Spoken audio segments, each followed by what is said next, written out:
Hey guys, want to give another story of problems in the media facing men.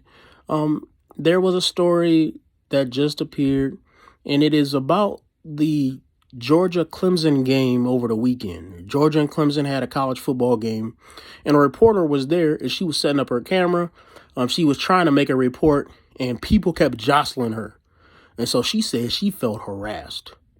And there's an article about it, and I'll put a link for that article in the description of this video. Now, as you read the story, you'll first think, man, they must have grabbed her, or they must have groped her, or they must have punched her.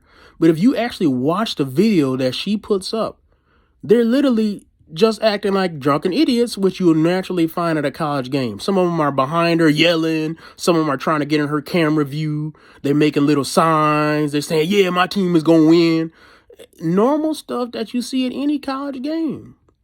And the story is trying to make this reporter out, who happens to be a female reporter, out to be some kind of victim. And I have to push you guys to understand this.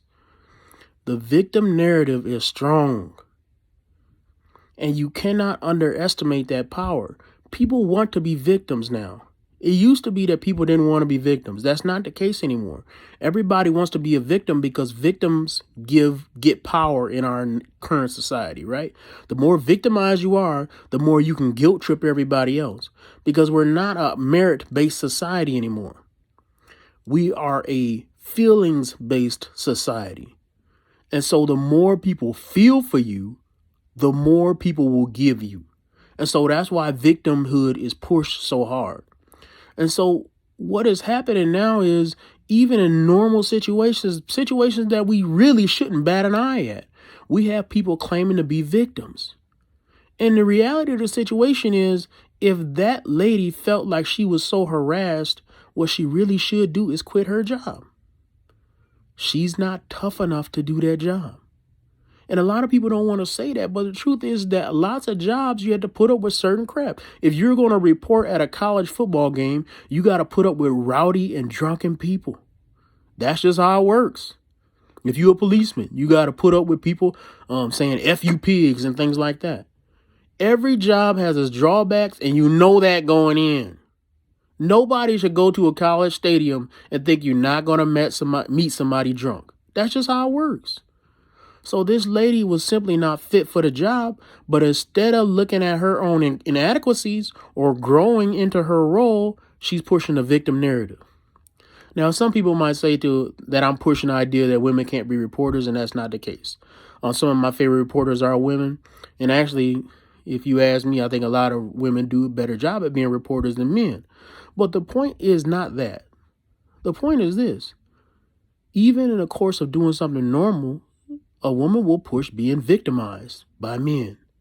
And you have to be aware of that. Now, how do you fight that? Well, one thing you can do is this: dig into the story. Don't pile on to other men who get the victim card played on them, because we buy into that. Some of us men are feeding into that victim narrative because we want to show off to the ladies. One aspect is we know another man getting knocked down, and that's our competition, so we going to knock him down. And men got to stop doing that, because there's a larger issue at stake. Just because you can win this time doesn't mean that it's not going to turn around and bite you the next time. The other thing men need to do is stop buying into feelings-based narratives. Look at the facts. It doesn't matter how you feel. What matters is reality, truth, objective truth. And what we really need to push is objective reality. The truth is the truth. A is A, B is B. 1 + 1 = 2. Logic matters. Rationality matters. Argument matters. Look at the facts, gentlemen, and don't be swayed by the subjectivity.